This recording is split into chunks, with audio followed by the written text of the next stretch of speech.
Kemudian selanjutnya dikatakan dari segi kesehatan juga, di antara manfaat-manfaat puasa adalah bahwa puasa membersihkan usus-usus, memperbaiki lambung, membersihkan badan dari sisa-sisa makanan dan kotoran-kotoran, serta dapat meringankan tubuh dari himpitan kegemukan dan berat badan karena lemak. Di dalam hadis Rasulullah SAW, sumu tasihhu,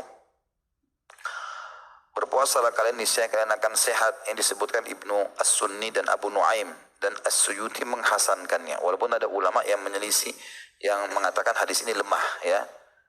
Tetapi umumnya kalau dilihat manfaat secara global, memang kita temukan puasa itu sangat sehat, ya. Apalagi memang pola makan diatur, ya. Sahur itu sebelum subuh, kemudian nanti habis, ya, maghrib baru makan. Di waktu-waktu siang umumnya kan biasa panas, maka ada pembakaran lemak, ya. Sementara kita tidak ada konsumsi apa-apa, pembakaran terus berjalan. Maka itu sangat bagus buat kesehatan. Sangat baik buat kesehatan. Yang kadang-kadang kalau kita lagi tidak puasa, kita pagi makan sarapan pagi, siang baru 3-4 jam kita sudah makan siang lagi. Padahal pembakaran yang pagi baru berjalan, mungkin belum selesai. Kita udah isi lagi, karena kan ada makan malam. Maka Ramadan sangat membantu kita untuk mengurangi makanan-makanan atau sisa makanan yang tidak dibutuhkan oleh tubuh ini. Karena tubuh kalau ada pembakaran, kemudian tidak ada suplai makanan, maka dia akan menghabiskan lemak secara otomatis. Ya. Tentu orang-orang yang kurus tidak pikir masalah ini, tapi orang gemuk bermanfaat bagi dia. Ya. Baik, materi ketiga, puasa yang disunnahkan, dimakruhkan, dan ada puasa yang diharamkan. Macam-macamnya, ya. Poin pertama, puasa yang disunnahkan. Puasa yang disunnahkan untuk dilaksanakan pada hari-hari berikut. Yang pertama, puasa Arafah. Pada hari Arafah disunnahkan puasa bagi orang yang tidak sedang melaksanakan ibadah haji, yaitu pada tanggal 9 Zulhijjah.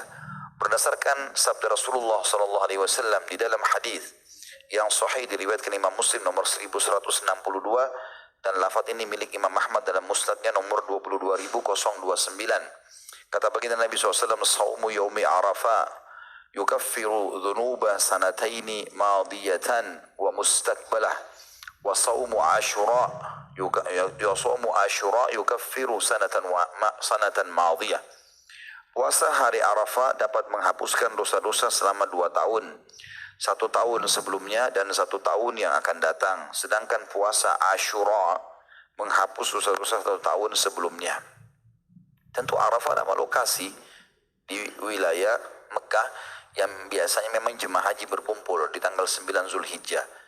Ya, bahkan inti ibadah haji itu ada di Arafah. Yang kata Nabi SAW, Al-Hajju Arafah. Haji itu di hari Arafah. Dan kata Nabi SAW, tidak ada hari yang paling banyak Allah membebaskan hambanya dari api neraka dibandingkan hari Arafah. Maka kata para ulama, bagi yang sedang tidak haji, kalau yang haji tidak puasa. Karena Nabi SAW waktu sedang haji nggak puasa. Tetapi bagi orang yang sedang tidak haji, maka disunnahkan puasa karena ya tujuannya untuk mendapatkan manfaat puasa Arafah itu. Ya, makanya bisa dibersihkan dosanya 2 tahun. Bayangkan puasa sehari, itu pembersihan dosanya 740 hari. 365 hari ke belakang, 365 hari ke depan. Setahun gitu. Jadi hanya 1 hari puasa. Berapa banyak dosa kita yang dibersihkan karena itu. Maka ini harus beli kalender teman-teman yang ada tanggal Hijriah. Ya, apalagi sekarang cukup banyak yang menjual itu. Jadi ada juga saya lihat sudah diwarnain tanggal-tanggal puasa itu. Sementara Ashura diambil dari kata-kata Asyara yang berarti hari ke-10 dari bulan Muharram. Bulan pertama dalam Islam. Ya.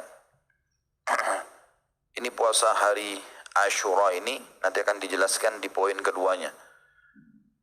Puasa sunnah yang kedua adalah puasa Ashura dan Tasu'a. Ashura diambil dari kata-kata Asyara yang berarti hari ke-10 dari bulan Muharram, dan Tasu'a dari kata-kata Tis'ah yang berarti 9. Kata beliau yaitu puasa pada tanggal 9 dan 10 Muharram. Sebagaimana sabda Rasulullah SAW yang menyebutkan wa saumu Ashura yukaffiru sanatan madiyah. Sedangkan puasa Ashura menghapuskan dosa 1 tahun sebelumnya. Hadis riwayat Muslim nomor 1160, dan Imam Ahmad memiliki lafaz ini di nomor yang sama sebelumnya 22.029. Sebagaimana juga Rasulullah SAW berpuasa pada hari Ashura dan beliau memerintahkan untuk puasa pada hari itu. Dan beliau bersabda, "Idza kana al-amul muqbil insyaallahu sumna al-yawm at-tasi'." Pada tahun depan insyaallah kita akan berpuasa pada hari Tasu'a. Hadis riwayat Muslim nomor 1134. Jadi sebagian ulama mengatakan kemungkinan besar puasa Ashura ini diperintahkan di akhir hidupnya Nabi SAW. Di tahun 11 Hijriah, itu Nabi SAW waktu pulang dari musim haji, dikenal dengan Haji Wada. Ya. Di akhir Zulhijjah, beliau tiba di Madinah, masuk bulan Muharram, maka turun perintah untuk puasa Ashura. Itu disebabkan dalam beberapa riwayat yang lain, bahwasanya ada seorang sahabat yang mengatakan, "Ya Rasulullah, orang-orang Yahudi berpuasa pada hari ini." Maka Nabi SAW suruh tanya kenapa mereka puasa. Mereka mengatakan karena hari ini 10 Muharram, hari di mana Allah menyelamatkan Musa dari kejaran Fir'aun. Jadi Fir'aun ditenggelamkan waktu itu dan Musa alaihissalam selamat. Maka orang-orang Yahudi puasa karena bersyukur kepada Allah. Kata Nabi SAW, "Nahnu ahaqqu bi Musa minhum," atau minkum. Ya. Kami lebih berhak terhadap Musa daripada kalian, hai Yahudi. Fa'amara bisiyamih. Maka beliau perintahkan untuk berpuasa pada saat itu. Nah kemudian setelah itu, karena orang-orang Yahudi puasa Ashura dan sampai hari ini di Israel pun mereka masih lakukan itu, maka Nabi SAW bilang, andai kita masih hidup tahun depan, karena Nabi SAW waktu itu sudah tahu nih 11 Hijriah, maka kami akan ikutkan 10 itu dengan 9 agar tidak sama dengan Yahudi. Ya. Sebagian ulama mengatakan kalau ada orang punya udur 9 dan 10, 9-nya dia nggak bisa, minimal 10 sama 11. Ya, 10 sama 11. Kalau betul-betul tidak bisa, ada udur, misal dia safar, dia sakit, maka minimal jangan kehilangan Asyurahnya. Yang ketiga, puasa 6 hari